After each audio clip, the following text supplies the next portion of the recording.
Assalamualaikum warahmatullahi wabarakatuh. Alhamdulillah wassalatu wassalamu ala Rasulillah, amma ba'd. Muslimin dan muslimat rahimani wa rahimakumullah. InsyaAllah pagi ini kita akan membaca kembali ayat yang pertama, Suratul Qadar. Kemudian kita akan membincangkan lagi beberapa maklumat berkenaan dengan penurunan Al-Quran sekaligus pada malam Al-Qadar. A'udzu billahi minasy syaithanir rajim. Inna anzalnahu fi lailatul qadr.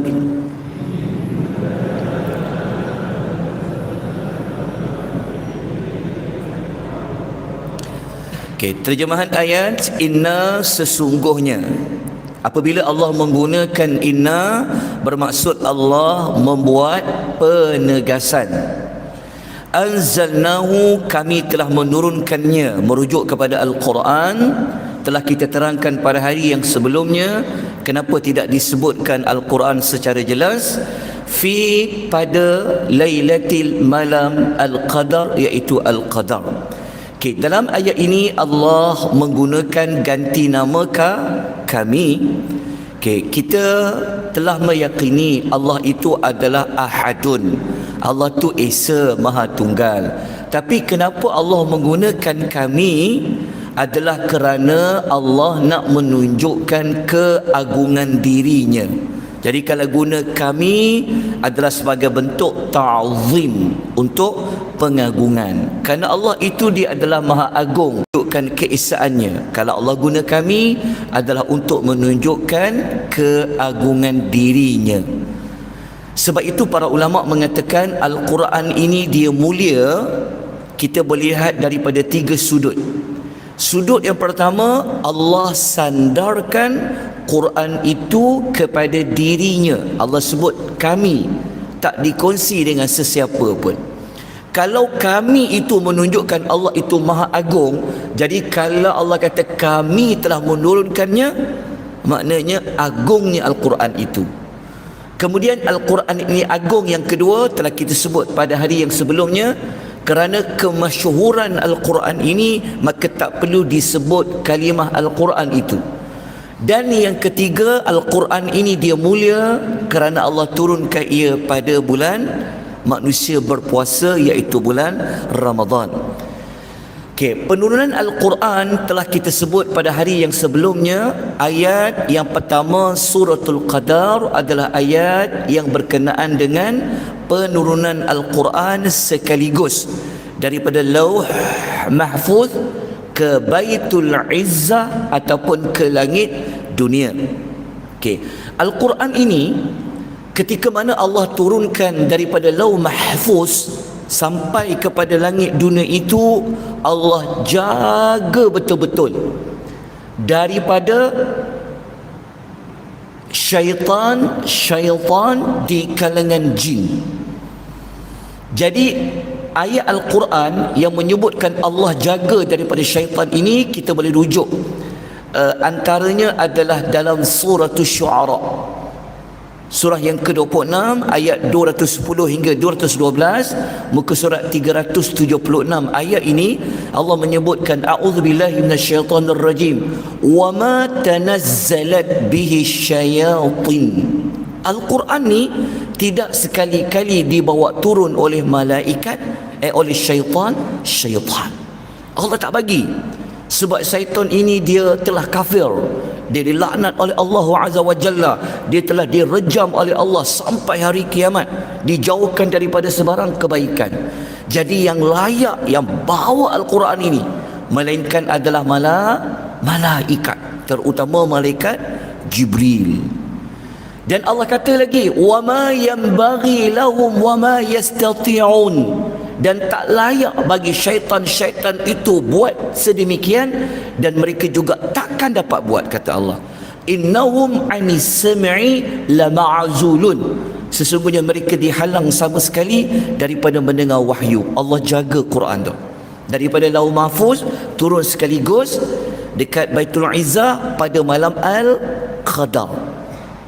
Lepas tu macam mana pula ketika dia turun sedikit kepada Nabi SAW tu? Adakah Allah juga menjaganya? Jawapannya adalah iya. Sepanjang Allah turunkan tu, selama 13 tahun dekat Mekah, kemudian Allah turun 10 tahun dekat Madinah tu, maka Al-Quran itu Allah halang daripada didengar oleh para syaitan. Kenapa tuan-tuan dan puan-puan? Kerana kalau tuan-tuan masih ingat lagi, waktu kita bincang dalam suratul Mulk, ni surah yang 2 tahun lepas tak silap saya, kita pernah bincang pada salah satu penciptaan bintang. Tengok balik ayat yang kelima tu, surah Al-Mulk. Allah mengatakan a'udzubillahi minasyaitanir rajim, wa laqad zayyana as-samaa'a ad-dunya bimasabih wa ja'alnaha rujuman lisyayatin. Kan Allah kata bintang ini Allah jadikan dia untuk hias langit, tapi dalam masa sama bintang ini Allah jadikan sebagai rejaman kepada syaitan. Kenapa nak rejam syaitan tu? Baik, mari kita baca hadis ni. Hadis ni pun sebenarnya dah ada dah dekat nota surah Al-Mulk. Nanti kena tengok balik kat mana nota surah Al-Mulk, tuan-tuan dan puan-puan. Ya, jangan naik ke langit cukup. Okey. Hadis ini saya ulang kembali kerana kita nak tunjuk kemuliaan Quran tu. Hebatnya Quran ini, maka Nabi cerita dalam hadis riwayat Bukhari ni, Allah Ta'ala ni apabila dia tetapkan suatu urusan di langit, maka para malaikat akan pukulkan sayap-sayap mereka sebagai tunduk terhadap firman Allah, seperti bunyi rantai di atas batu yang licin. Allah Ta'ala ni kalau dia nak jalankan, dia nak buat sesuatu perkara, terutama melibatkan anak Adam ni, maka tentu urusan itu akan dijalankan oleh para malaikat. So Allah nak bagi tugas kepada malaikat ni, tanda malaikat tu setuju, dia akan pukul sayap-sayap mereka. Kemudian tak lama kemudian, apabila para malaikat ni dah hilang takut, mereka mulalah duduk bersembang. Mereka duduk bertanya sesama para malaikat, apa yang Tuhan engkau ceritakan kepada engkau tu? Boleh faham Mereka bertanya, apa perintah Tuhan tu? Apa yang Allah perintahkan itu? Para malaikat jawab, oh, ia adalah perkara yang benar, kerana dia adalah Tuhan yang maha tinggi lagi maha besar. Masa malaikat duduk cerita tu, lalu perkara itu didengari oleh pencuri dengar. Siapa pencuri dengar tu? Adalah para syaitan di kalangan jin. So dia buat apa maklumat yang dia dapat curi dengar tu? Jin tu, dia akan transfer, dia akan share. Kalau ada WhatsApp tu dia tekan share. So dia pas sampailah kepada jin yang berada di bawah, dan yang kat bawah tu pula dia sampaikan pula kepada lidah tukang sihir ataupun dukun. Rupanya dekat bumi ni, dukun, pawang, tukang sihir duk tunggu tentang perkara-perkara yang daripada langit tu. Nabi kata kadang-kadang sebelum sempat dia kongsi, tahi bintang tu telah dilemparkan kepada mereka.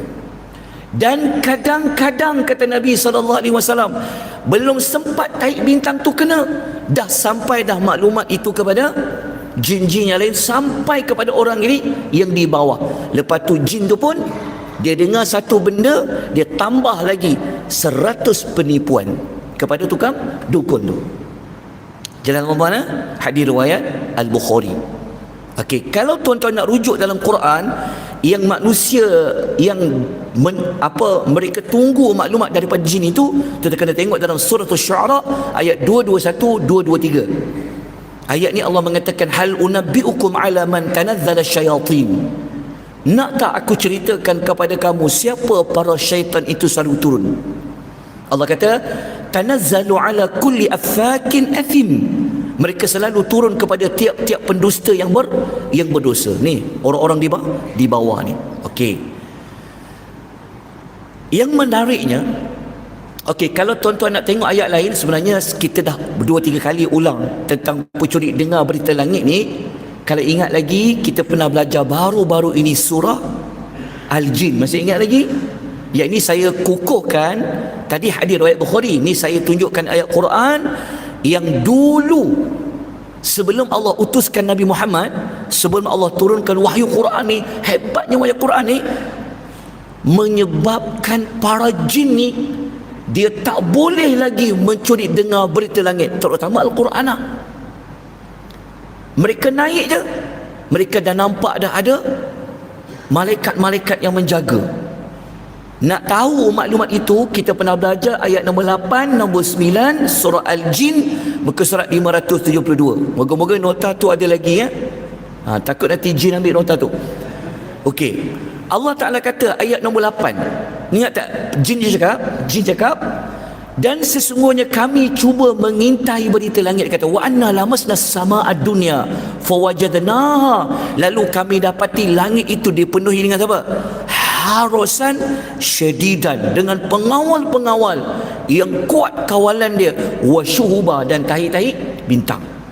Dia naik, tak boleh dah ni, tak boleh lepas dah, sebab ada pengawal-pengawal daripada kalangan para malaikat. Dan mereka cakap, mereka kata wa anna kunna naq'udu minha maqa'ida lis-sama'. Dia kata kami dulu tak pernah macam ni, naik dapat sampai ke atas tu yang kita baca hadis tadi tu. Tetapi dia kata sekarang ni siapa curi dengar, dia akan menemukan yajid lahu shihabar rasada, titik bintang yang menunggu memperhatikan dia. Okey, jelas tak Muhammad? Sebab itu nanti ambil balik nota surah Al-Jin, ingat balik macam mana jin dia boleh mendengar mula-mula Nabi baca Al-Quran. Maknanya hebatnya Quran ni, sampaikan Allah letak pengawal-pengawal di langit untuk pastikan tidak ada mana-mana wahyu yang Allah ingin turunkan daripada ayat Quran dapat didengari walaupun satu huruf di kalangan para syaitan. Jadi Quran yang tuan-tuan duk baca bulan Ramadan ni, itu adalah Quran yang Allah telah jaga daripada Lauh Mahfuz sampailah kepada baginda Nabi sallallahu alaihi wasallam. Hebatnya kemuliaan Al-Quranul Karim. Jadi orang yang dekat dengan Quran pasti dia akan jadi hebat, dia akan jadi mulia. Baik, kalau nak cari ayat lain tentang jin curi berita dengar tu, boleh rujuk dalam suratul Hijr ayat 6 dan 18. Kita pernah terang sebelum ni dalam surah Al-Jin dan juga surah As-Saffat ayat 6 hingga ayat nombor 10. Jadi kita terus kepada tajuk tentang penurunan Al-Quran kepada Nabi SAW. Okey, surah Al-Qadar ya, surah Al-Qadar jelas dia adalah ayat yang menyebut tentang penurunan sekaligus daripada Lauh Mahfuz ke langit dunia. Tapi yang turun dekat Nabi tu, yang turun kepada Nabi itu, para ulama menyebutkan itulah 17 Ramadan. Yang kita buat sambutan nuzul Quran 17 Ramadan tu sebenarnya adalah penurunan Al-Quran, wahyu yang pertama daripada langit dunia ke Nabi ketika Nabi SAW berada di Gua Hira. Itulah jawapan dia. Walaupun sekaligus turun daripada Lauh Mahfuz ke langit dunia ataupun daripada langit dunia kepada Nabi, itu berlaku dalam bulan Ramadan. Itu yang ayat bunyinya syahrul Ramadan alladzi unzila fihil Quran. Bulan Ramadan diturunkan padanya Quran, merujuk kepada dua perkara, iaitu sekaligus pada malam Al-Qadar, dan kali pertama wahyu itu turun ketika 17 Ramadan Nabi berada di Gua Hira. Harap selesai tentang nuzul Quran. Okey, kita bincang pula sekarang ni. Lailatul Qadar itu bila? Kenapa Allah panggil dia malam? Orang Melayu selalu ulang dua kali, malam Lailatul Qadar. Jadi tak payah ulang dua kali lah. Lailatun tu malam, malam tu dah malam. Dia jadi macam masalah problem. Faham Maksudnya ulang 2 kali. Okey, malam Lailatul Qadar ni sebenarnya kata para ulama, saya nukilkan Qurtubi kata, Al-Imam Qurtubi kata, dipanggil malam apabila min ghurubi syamsi ila tulu'il fajr, daripada terbenamnya matahari sampai terbitnya fajar, sampai sebelum terbit fajar. Itulah malam Al-Qadar. Maksudnya malam tu bermula bila terbit matahari? Maghrib.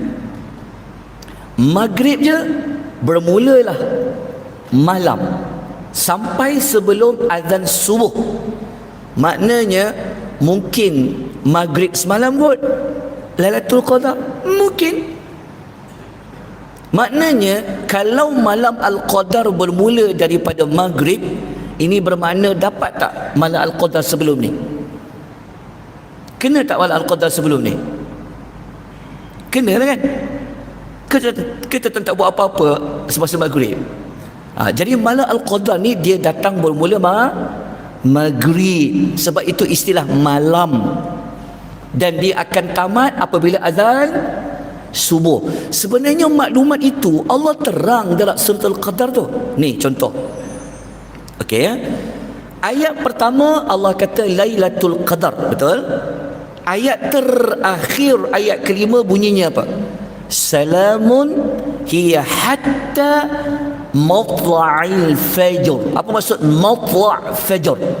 Terbit fajar. Terbit fajar tu maksudnya subuh. Apabila subuh dah tak boleh lagi untuk bersahur. Maknanya malam Al-Qadar bermula maghrib sampai sebelum subuh. Kalau itu pengertian dia, dapat tak malam Al-Qadar setiap tahun? Dapat. Tapi dia hanya satu malam saja. Tapi malam bila? InsyaAllah nanti kita akan kupas. Tapi kita nak sebut dulu Lailatul Qadar itu pengertian dia dulu. Okay, kita ambil lah jam contoh kita ambil jam.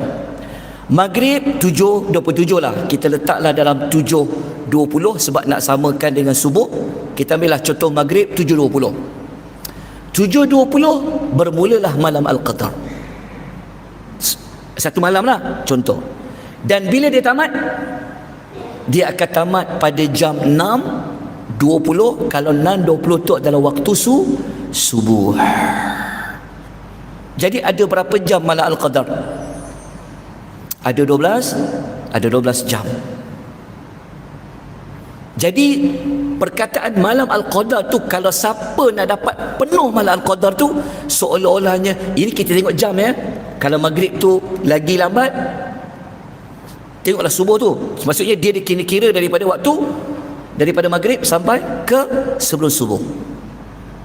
Jadi kalau kita buka puasa maghrib, sembahyang maghrib, doa, istighfar, lepas tu sembahyang isyak, maknanya mesti kena daripada setiap malam tu, ada satu malam tu mesti kena malam Al-Qadar kepada kita. Cuma isunya adalah berapa jam kita dapat malam Al-Qadar itu. Sebab malam Al-Qadar penuh dia daripada malam sampai subuh. Itu isu dia. Boleh faham Tuan-tuan rahimani wa rahimakumullah. Okey, jelas. Okey, sekarang kita nak masuk ayat yang kedua, tapi dah 19 minit. Kita ambil jugalah ayat kedua ni, kita baca terlebih dahulu. Wa ma adraka ma lailatul qadr.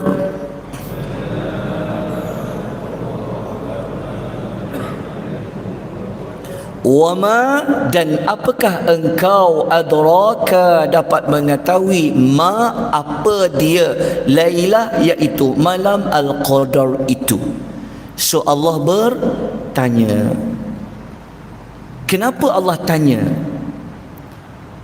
Ini dia panggil jenis soalan yang bukan nak tahu jawapan. Ini dipanggil jenis soalan yang nak bagi tahu keagungan malam itu. Sebab tu kata para ulama, penggunaan kata tanya dekat ayat ini adalah untuk menunjukkan tafkhim dan ta'zim, iaitu menggambarkan betapa besarnya dan agungnya perkara tersebut. Ingat, kalau ada soalan macam tu dalam ayat-ayat lain, dia akan fokus kepada mengangkat apa yang ditanya. Contoh, Al-Qari'ah, sambung. Mal Qari'ah, sambung. Wa ma adraka mal Qari'ah. Sama tak tuan tanya? Wa ma adraka ma Lailatul Qadar. Jadi kalau dekat surah Al-Qari'ah tu, Tuhan nak besarkan, Tuhan nak agungkan Al-Qari'ah itu. Jadi dalam ayat ini Tuhan nak besarkan, Tuhan nak agungkan malam Al-Qadar. Allah bertanya, kamu tahu tak apakah itu malam Al-Qadar? Okay. Kita akan kupas lagi, insya-Allah. Kita akan bawakan ayat-ayat Quran yang lain untuk melengkapkan apa itu malam Al-Qadar. Jadi ikuti tadabbur 20 minit ini untuk mendapatkan maklumat yang lengkap tentang malam Al-Qadar. Nota, insya-Allah kita cuba serah kepada tuan puan sebelum habis ayat lah, insya-Allah tuan puan rahimani wa rahimakumullah. Itu saja pengisian pada pagi ini. Alhamdulillah, moga-moga Allah bagi manfaat, Allah berkat pengisian kita pada pagi ini. Moga-moga menjadi salah satu amal soleh kita di bulan Ramadan. Teruskan tadarus, teruskan tilawatul Al-Quranul Karim. Aqul qali hadza wa astaghfirullahal azim. Wabillahi taufiq wal hidayah. Wassalamu alaikum warahmatullahi wabarakatuh.